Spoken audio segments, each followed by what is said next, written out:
Today we're going to do thread the needle, which is going to be on your hands and knees or quadruped positioning, just like episode 17, when we will apply similar principles as well. So the shoulder mobility versus stability and how your shoulders are connecting and gliding on your ribs. But what we're going to do today is we're going to add rotation in. And rotation is wonderful for your overall spinal health, but can be a little tricky. So go at your own pace and go at your own range. So I'm going to do a round of this exercise and kind of talk through some do's and don'ts, and then you can join me as we go into the exercise. So I'm going to come to my hands and knees. I want you to use any knee padding that you need underneath your knees. And this is a little tricky to do on your forearms. If you choose to do it on your forearms because your wrist can't handle it, then see if you can find some surface to prop your elbows on so you're a little higher, so that maybe you're about here with your forearms rather than completely down on the ground. You can do it on the forearms here, but you lose part of the work a little bit. So the exercise, right, we want to think about, all right, how can I find my length and stability here on through my torso? So I want to keep my head from dropping. I'm going to float it up. I'm going to keep my ribs from collapsing or rounding. So I'm just going to find a happy medium and a little abdominal work in there. And I also want to make sure my tail is not tucked, right? I just want to feel like there's length and freedom from my tail to my skull. Then I don't want my shoulders to wing off my rib cage. I actually want my shoulders to snuggle up against my thorax, up against my rib cage here. And what we're going to be doing is pushing into one hand. So in this case, I'm going to start by pushing into my right hand. Again, that whole tactile hand, just like episode 16. So we don't want to make little claws so that we're just pressing into the wrist. We want to distribute the weight through the entire hand, nice and broad.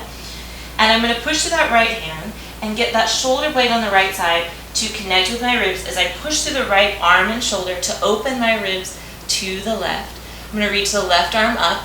This is a cheat to shift our body weight back here.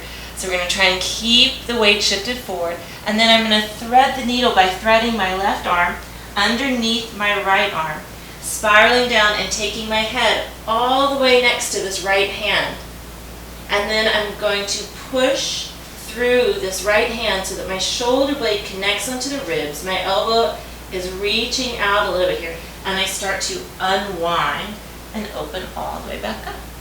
So I'm going to repeat that on the other side just so you can see what it looks like. So I'm going to find center, find my skull, my ribs, and my pelvis, not tucking my tail. That's another cheat we do when we go into the rotation, so I want you to be mindful of that.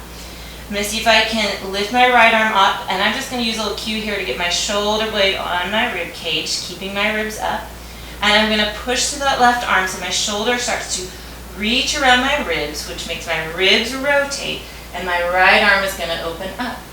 And then I'm going to keep my ribs with my left shoulder as I thread my right arm underneath, taking my head all the way down next to my hand. So if I go back here, I know I've cheated a little bit and I've lost out on some of the fun work that's involved in this. Then I'm going to get the shoulder to rib cage connection on the left side, push into that hand, and start to come all the way out of that. So go ahead and get into position, and we'll do 3 times on one side and 3 times on the other side together. So just wiggle around, find your positioning, find your alignment, making sure your head's not dragging, your tail's not tucking, your ribs aren't arching or curling too much. There's a little abdominal engagement. Let's push through our right hand, reach our left arm out to the left, and continue to push through that right arm as you open up to the left, again going at your own range and your own pace. Then threading the left arm underneath the right as you bend your right elbow out to the side. Breathing there. On your exhale, push into the right hand, draw the belly in and up, the ribs up, opening up the left arm. Threading that arm again. Thread the needle underneath that right arm. Breathing there. As you exhale, press into the right hand. My abdominals queued up. My right shoulder blade is wrapping and reaching to move my ribs so they're moving together. And then one more. Reaching underneath. And then pressing and widening there. And let's do it on the other side. Both hands come down. Finding that shoulder blade to rib connection here. Reaching the right arm out to the right. pressing through that left hand, not just the wrist, but the whole hand pressing down to open you up to the right. Then threading the right arm underneath the left, head in line with the hand, breathing in there. Exhale, pushing through that left side. Make sure the shoulder and ribs don't collapse there. You want to lift the ribs up, shoulder blade on the back, and open all the way up. And then threading again. Letting it rest. Exhale, finding that support of your shoulders and your ribs as you unravel. Last one. Threading underneath. And exhale, coming right back out.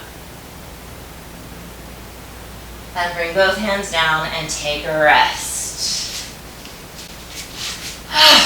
So, as you started to add that shoulder stability and mobility, that integration of how your collarbones and shoulder blades sort of ride and roll with the ribs, right? They integrate there. You really start to twist and add this rotation, which starts to move the tissues of not only the shoulder blades, but also the tissue of your lungs and your heart and your diaphragm. And that's a lot of energy that gets stirred up in there. So I want to ask you, how do you feel now after doing that? Do you feel a little stronger, a little freer, and a little more fluid? Right? We want to know that we can get that twisting going to help open us into a more vertical alignment and a little bit more fluidity with strength. So let me know in the comments below. And thank you so much for joining me. And until next time, keep moving.